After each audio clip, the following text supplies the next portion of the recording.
Hey everybody, welcome back to my 9 versus 9 doors playthrough.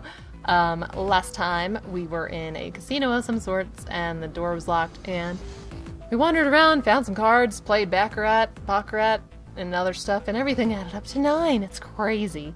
And now we're out. Oh, we also found a key that has a Venus symbol on it, and there was a door in this hallway here that also had a Venus symbol, so I think we can use it. Okay, so I think this hallway looks a lot like where we just came from, but I'm assuming we're on the other side of the grate. So I don't know, but we'll see. Okay, here we go. Junpei and his companions ran out of the casino and into a large open room. A room, in fact, they had been in once before. There was little to surprise them there. They already knew what their next step had to be. The iron gate still stood in place, locked tight, blocking the stairway. In the center of the gate was the keyhole, engraved with the Venus symbol. See, I'm still confused, like, I don't think they got out where they, just came from, because what's the point? I mean, aside from getting the key. I don't know. There it is. It's a very simple key. This time, however, Junpei had the Venus key in his pocket. Wasting no time, he pulled it out and shoved it into the keyhole. He turned it. With the distinctive sound of metal on metal, he felt the lock click open. Alright, let's get this thing open. No problem, let me help with this one. Junpei grabbed the handle on the left side, and Seven took the handle on the right. On Junpei's signal, they both pushed, and the grate creaked open. Look at it go! Yay. It sounds as though you have opened it. Okay, so I guess we weren't on the other side. Maybe it was just two different doors? I don't know, that's weird. Okay. We should be able to reach C-Deck now, I would imagine. Snake, are you gonna be alright? I mean, the stairs. Please, do not do yourself the embarrassment of underestimating me. I would be unlikely to trip even if I were running backwards. Downstairs? Good to hear, let's move. At Seven's words, they leapt onto the stairs and jogged quickly down them. In no time at all, they found themselves on C-Deck. Junpei ran down the stairs a little farther in hopes of checking on the deck below. When he reached the water, he called back up to Snake and Seven. Just what I thought. D-Deck is completely underwater. Just like the bottom of the central staircase. The surface of the water below them was flat, like a mirror. That it had not changed too greatly since they'd last seen it was a great relief. Junpei quickly retraced his steps and headed back to C-Deck. In front of the stairs were a pair of elevators. They appeared to be identical to the ones from the upper floor. Between them, attached to the wall, was another card reader. I think that's Mercury? No. Yeah, I think that's Mercury. And next to that was another strange symbol. Hey, check it out. Oh. Hey, check it out. It's the symbol for Lotus. What? See, it's got the woman symbol and then it's got devil horns, right? Oh, Junpei. I see it, no two ways about it. That was a pretty good one, kid. Seven tousled Junpei's hair in what he likely thought was to be a friendly manner. Junpei feared his neck might break, even though it was clear Seven had kept his strength in check. Thankfully, Snake interrupted. After Junpei's observation, he had gone over to examine the card reader. This is a Mercury symbol. Yay! The marks you mistook for horns are the stylized version of the wings and staff of Hermes. Wings and a staff, huh? So she beats you with the staff until you die and go to heaven? That's so funny. Sounds like Lotus, alright. Seven shook Junpei's head even more vigorously, and the young man began to feel as though his brain was being jostled about the inside of his skull. He began to feel rather ill. Unless we can activate this device, I doubt the elevator will function. In other words, we gotta find a key with a Mercury symbol on it. So I would assume. They decided to leave the elevators alone for the time being and headed back to the stairs. To the left was another hallway. Oh, God. There were a great many doors lining both sides of the hallway. They seemed to stretch on forever, and all three men suddenly felt very small. Oh shit, we're not gonna have enough time to check all of these, are we? Maybe we can come back here later. Let's check out the other side. They turned around and went back the way they'd come. To the right of the stairs, another hallway stretched out, reaching deep into the bowels of the ship. After a few moments of moving briskly down the hallway, they emerged into an area roughly the same size and shape as the one at the top of the stairs. On the left side of the room were 4 French doors. 3? Oh, there's one in the back. Okay. Well, let's open them up. Junpei nodded and grabbed the one closest to him. I bet it's locked. He gave a small tug and felt it move. It was unlocked. They got me. Thrilled to have found another unlocked door, he threw it open. Here we go. Junpei didn't know what to make of what he saw. Uh-oh. Oh my gosh, it's an infirmary. Oh no, and 3 more doors. 3, 7, 8. He simply stood, unable to speak. 7's eyes opened wide, and his mouth gaped.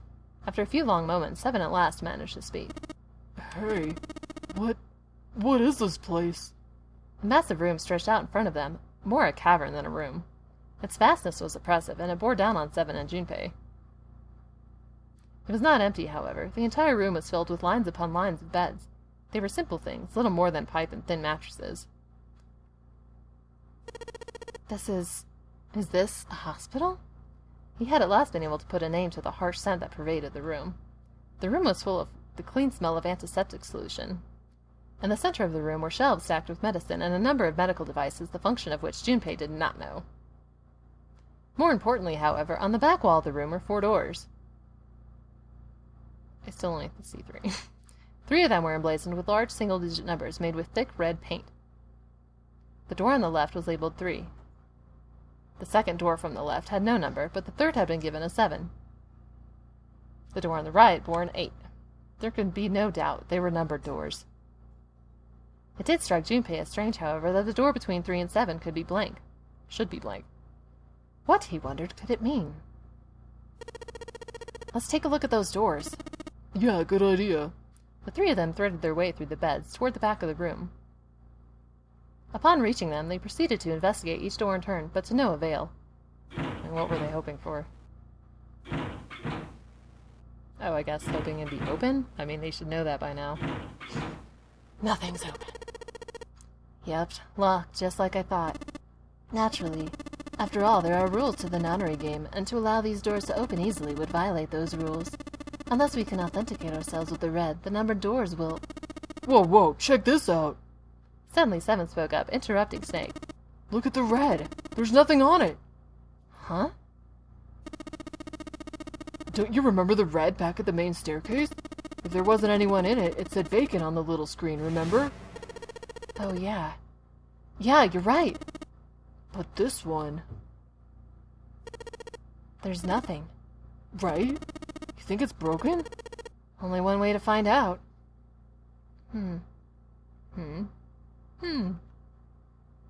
Junpei and the others put their hands on the panel, but nothing happened. The red refused to change. They tried pulling the lever, and still nothing. As they soon discovered, it wasn't only the red on the door 8 that seemed to be malfunctioning. The red on door 7, and the red on door 3. None of them worked. What, they wondered, did it mean? They gotta be broken. Man, that bastard. I didn't think Zero was the kind of guy who'd screw around with something like this. Whoa. Zero's been prepared for everything so far. And you're saying he's gonna make a mistake now? Well, it's the only thing I can think of. This thing ain't working at all. While Junpei and 7 talked, Snake busied himself with examining the red. After a time, he lowered his hands and spoke. It seems as if some of the internal hardware has been removed. Internal hardware? That is what I said. Take a look at the underside of this red, if you please. Junpei obliged and bent over to look at the underside of the device. A long, thin slit ran along the bottom of it. As he looked harder, he realized it was more of a slat than a slit, and it was clearly meant to accommodate some manner of electrical device. Apparently there's a difference. The other 2 reds were the same. Something had clearly been removed from all 3 of them. I get it. So the reds aren't working because somebody pulled out their guts. So I assume. But why? And who? I mean, it doesn't really make sense. I have no idea. Why on earth would I know something like that? Just then, they heard the sound of a door opening. The 3 of them turned and saw... Akane! Oh no, Junpei thought. It's... June! Oh, she's so cute. She stopped short, surprised to see them, and was very nearly bowled over by the rest of her companions who were coming through the door behind her. Ace, Santa, Clover, and Lotus all poured out of the door, each of them as surprised as the last at seeing Junpei, Snake, and 7. Junpei and 7 were, for the moment, at a loss for words. What are you guys doing? Why are you... After a moment of silence and surprise, everyone suddenly began to talk, desperate to exchange information. They talked about the rooms they'd been through and how they'd ended up in the same place. Of course, none of it was very useful information, but that hardly mattered. They were happy to simply see one another again. So glad they're friends. Although the level of cheer varied greatly from person to person, each one of them was wearing some manner of smile. Almost as though they had already forgotten about the death of the ninth man. Nobody liked him anyway. No, thought Junpei, perhaps that wasn't it. Perhaps thoughts of his death were what drove them to smile at one another. Not in a morbid or hateful way, no. The ninth man had died. But they were still alive, and that was something to be happy about. A sort of simple, uncomplicated joy, Junpei thought. The joy of being alive. Still alive. He felt sorry for the ninth man, but more than anything, Junpei was just happy to be alive.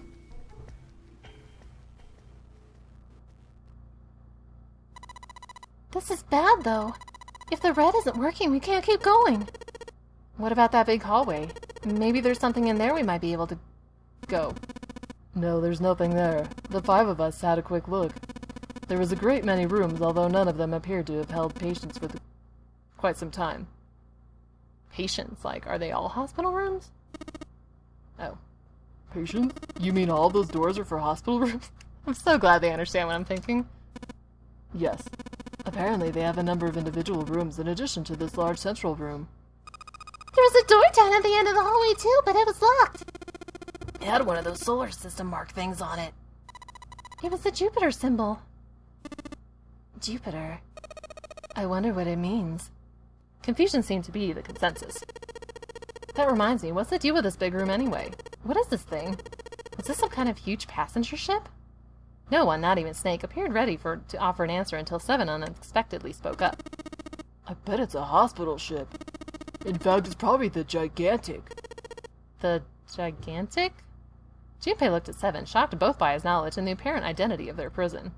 He was not the only one. What's the Gigantic? Seven nodded to Lotus and began to speak. The Gigantic. He explained that she had been a sister ship to the Titanic. Oh, built in the early 20th century. I wonder if that's true or if they just made that up for the game. I'll have to look. The Titanic had 2 sister ships. Oh, 2, so there's 3? Who were very identical to one another in nearly every aspect. The Gigantic was said to be one of them.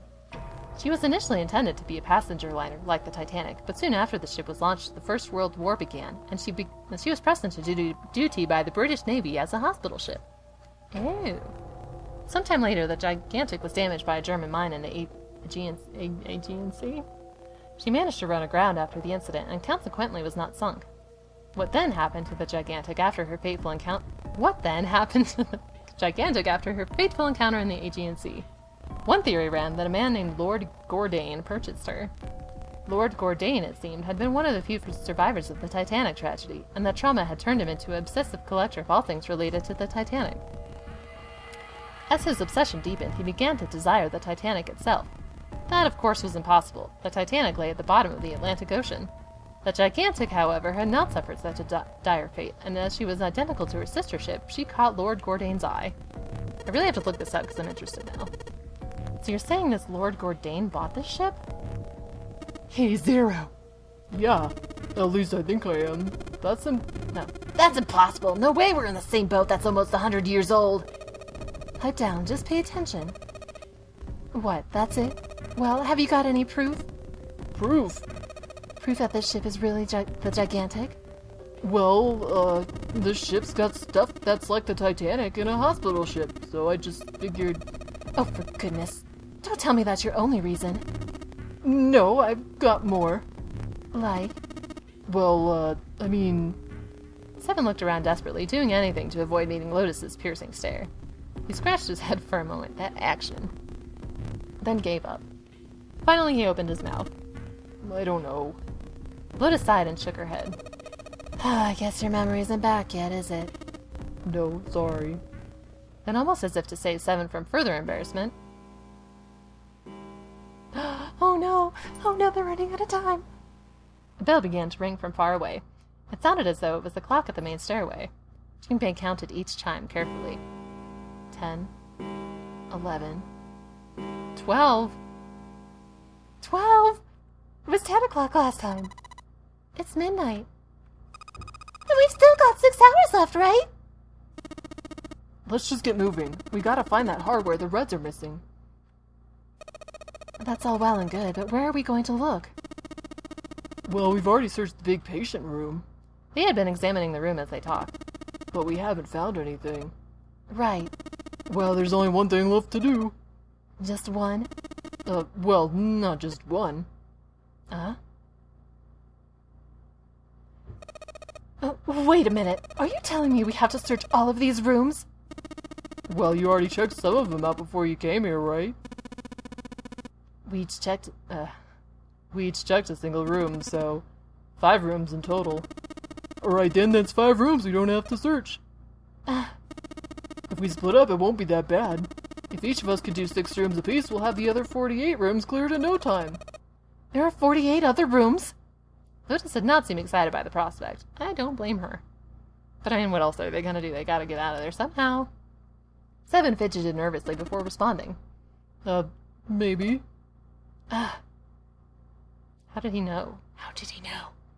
After some discussion, the 8 of them decided which rooms to begin with, and in what order they would go. Junpei was chosen to search the rooms on the starboard side, moving from fore to aft. They also determined when they would return to report their findings, the next time the clock sounded the time. Man, they are running out of time so quick. When it did, they would meet back in a large central room full of beds. If, during their search, any one of them were to locate the missing components, they were to yell for the others. Blah! If this strategy failed, they'd return to discuss their options later. The details decided, they left to begin searching. Out into the hallway they went, each to the rooms they'd been assigned. However... Oh no, what happened? However, what? Oh no! From far away, Junpei heard the bell ring. It did so only once. It was 1 a.m. Okay, well, I guess nothing happened. Stomp. Something's happening. He jogged through the entrance of the large hospital room to find 6 of the others already there. Okay, well, it's 1 o'clock in the morning, and I think they had 12 hours. I think it was 9 when they started, so they have... Wait, I don't know. Whatever. Yeah, what time did... So I guess they have 6 hours left? I don't know. Whatever. They're running out of time. It's not looking good. And we're also out of time, so we'll end it there for now. So, hope you guys enjoyed it. We'll see what happens next time. So, take care and see you guys then. Bye!